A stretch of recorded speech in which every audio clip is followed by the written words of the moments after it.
K J ജേക്കബിലേക്ക്. Shri K J Jacob, ഇപ്പോൾ പ്രഹ്ലാദ് ജോഷി പുതിയ വിദ്യാഭ്യാസ വകുപ്പ് മന്ത്രിയായി, കേന്ദ്ര വിദ്യാഭ്യാസ മന്ത്രിയായി വരും. പക്ഷേ നയങ്ങൾ മാറുന്നില്ലല്ലോ, സമീപനങ്ങൾ മാറുന്നില്ലല്ലോ. ഇവിടെ സൂചിപ്പിച്ചതിൽ പ്രധാനപ്പെട്ടൊരു കാര്യം, ഇപ്പോൾ ABVP വലിയ അവകാശവാദമൊക്കെ ഉന്നയിച്ച് ഇതിൻ്റെയോടൊപ്പം സഞ്ചരിക്കാനൊക്കെ ശ്രമിക്കുന്നു. ഈ NTA വരുത്തിയ വീഴ്ച, ഈ ചോദ്യപേപ്പർ ചോർച്ച, ഈ NTA കണ്ടെത്തി രാജ്യത്തെ അറിയിക്കുകയായിരുന്നില്ല ചെയ്തത്.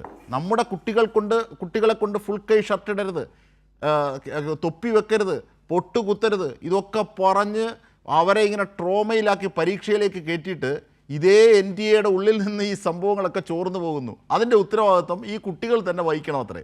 ഇതായിരുന്നു അവിടുത്തെ.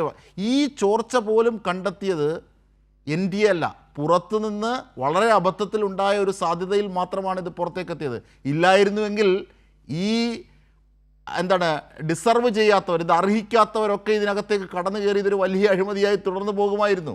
ഇവരുടെ സർക്കാർ സംവിധാനമൊക്കെ ആ നീറ്റ് നടത്തി വലിയ രീതിയിൽ നല്ല പരീക്ഷ എന്ന് പറഞ്ഞുകൊണ്ട് ഇവർ രണ്ട് കൈയും പൊക്കിയനെ അല്ലേ ശ്രീ കെ ജെ ജേക്കബ്?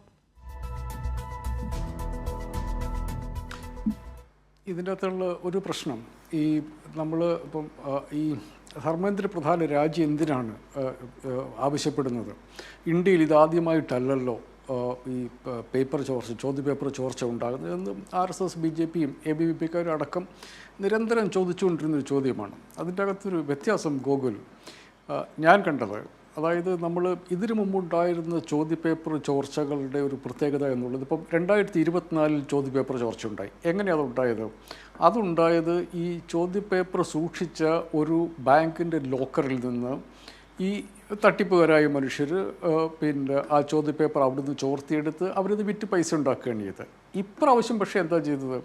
ഈ ചോദ്യപേപ്പർ ഉണ്ടാക്കുന്ന ആളുകൾ ആ ചോദ്യപേപ്പർ വിറ്റ് കളഞ്ഞു. അവിടെയാണ് ഇതിൻ്റെ പ്രശ്നം. അതുകൊണ്ടാണ് ഇത്ര വ്യാപകമാവുകയും നിങ്ങൾക്ക് ഈ പരീക്ഷ റദ്ദാക്കുകയും ചെയ്യേണ്ടി വന്നത്. എത്ര കെയർലെസ് ആയിട്ട്, എത്ര ക്രൂരമായിട്ടാണ് നിങ്ങളുടെ മന്ത്രി ആ വിഷയം കൈകാര്യം ചെയ്തതെന്നുള്ളതാണ് പ്രശ്നം.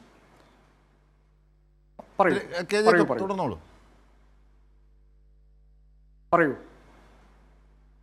അല്ല, ഒരു ഫാക്ച്വൽ എറർ ഉണ്ടെന്ന് പറഞ്ഞുകൊണ്ടാണ് ഞാൻ. ഗൂഗിൾ എന്തെങ്കിലും ഫാക്ച്വൽ എറർ കാണിക്കാനുണ്ടെങ്കിൽ പെട്ടെന്ന് അത് ഈ നീറ്റ് UGയുമായി ബന്ധപ്പെട്ട് നമ്മുടെ ചോദ്യപേപ്പർ ചോർന്നത് പറഞ്ഞില്ലേ. ഇപ്പോൾ ഞാൻ മുമ്പ് സൂചിപ്പിച്ച പോലെ തന്നെ 13 ഭാഷകളിൽ പരീക്ഷ എഴുതാനുള്ള സൗകര്യം ഈ സർക്കാർ വന്നതിന് ശേഷം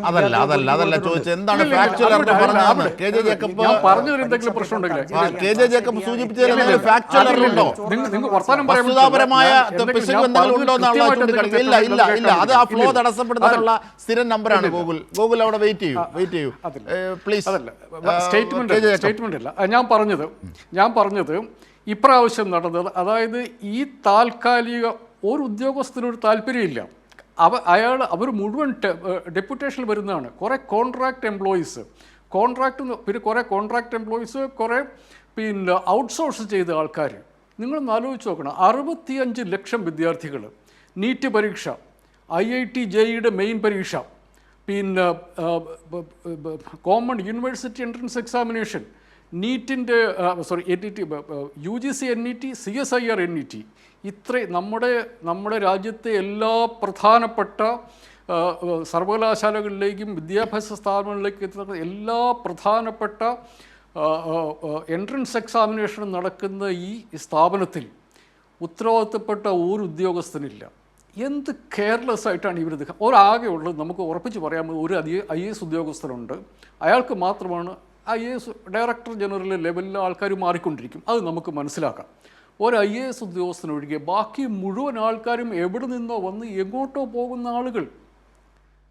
ഇത് നമ്മളിത് കമ്പയർ ചെയ്ത് നോക്കേണ്ടത് UPSC ആയിട്ടാണ്. എങ്ങനെയാണ് UPSC സംവിധാനം ചെയ്യപ്പെട്ടിരിക്കുന്നത്? 8-9 വർഷമായിട്ടില്ല NTA പരിപാടി നടത്തുന്നു. എന്തുകൊണ്ടാണ് നിങ്ങളുടെ ഈ ഗംഭീരനായ നേതാവിന് ഇങ്ങനെയല്ല ഇത് കൊണ്ടു നടക്കേണ്ടതെന്ന് പറയാൻ? 1000-ലധികം കോടി രൂപ ഒരു വർഷം പ്രവേശന പരീക്ഷയ്ക്ക്, നിങ്ങൾ ഈ പ്രവേശന പരീക്ഷയ്ക്ക് വേണ്ടി NTA എന്ന് പറയുന്ന ഏജൻസീസ് കിട്ടുന്നുണ്ട്. ലാഭം ഉണ്ടാക്കുകയാണ് അവർ. എന്നിട്ടാണ് ഇത് നടക്കുന്നത്. അതാണ് അതിൻ്റെ ക്രൈം എന്ന് പറയുന്നത്.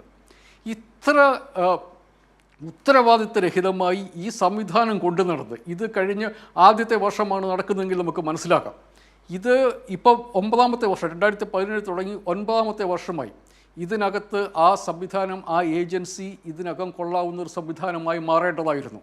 അതിന് പകരം ഓരോ വർഷം വഷളായി വന്നിട്ട് അവസാനം പരീക്ഷ മുഴുവൻ റദ്ദാക്കേണ്ട അവസ്ഥയിലേക്ക് വന്നു. ഒരു കാര്യം കൂടി ഞാൻ പറയാം. ഇന്നത് ഒരാൾ വിശദമായിട്ട് അത് എഴുതിയിട്ടുണ്ടായിരുന്നു. ഇത് സംഭവിക്കുന്നത് ഈ ചോദ്യപേപ്പർ ഇങ്ങനെ ചോർത്തി കൊടുക്കുകയും അതിൻ്റെ അകത്ത് നിന്ന് ഈ കാശ് കൊടുത്ത് ഈ ചോദ്യപേപ്പർ വാങ്ങുന്ന ആളുകൾക്ക് വലിയ റാങ്ക് കിട്ടുന്നു. ആ റാങ്ക് കിട്ടുമ്പം ശരിക്കും കഷ്ടപ്പെട്ട് അധ്വാനിച്ച് പഠിച്ച് മെറിറ്റുള്ള കുട്ടികൾക്കുള്ള അവസരങ്ങൾ ഇല്ലാണ്ടാകുന്നു.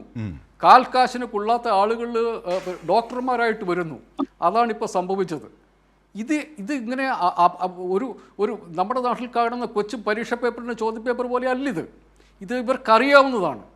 എന്നിട്ടും ക്രൂരമായിട്ടുള്ള നിസ്സംഗതയോടുകൂടിയാണ് ഈ മന്ത്രി ആ കാര്യം കൈകാര്യം ചെയ്തത്.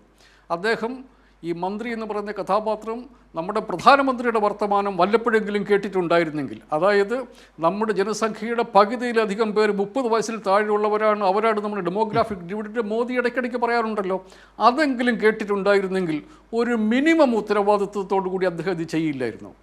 ആ ചെയ്യാത്തത് കൊണ്ടാണ് അദ്ദേഹം രാജിവെക്കണമെന്ന് കുട്ടികൾ തീർച്ചയായും അത് വ്യക്തമാണ്. അദ്ദേഹത്തിന്റെ രാജി എന്തുകൊണ്ടാണ് മറ്റു കാര്യങ്ങളിൽ നിന്ന് വ്യതിരിക്തമായി പ്രസക്തമാകുന്നത് എന്നതാണ് ശ്രീ കെ ജെ ജേക്കബ് വരച്ചിട്ടത്.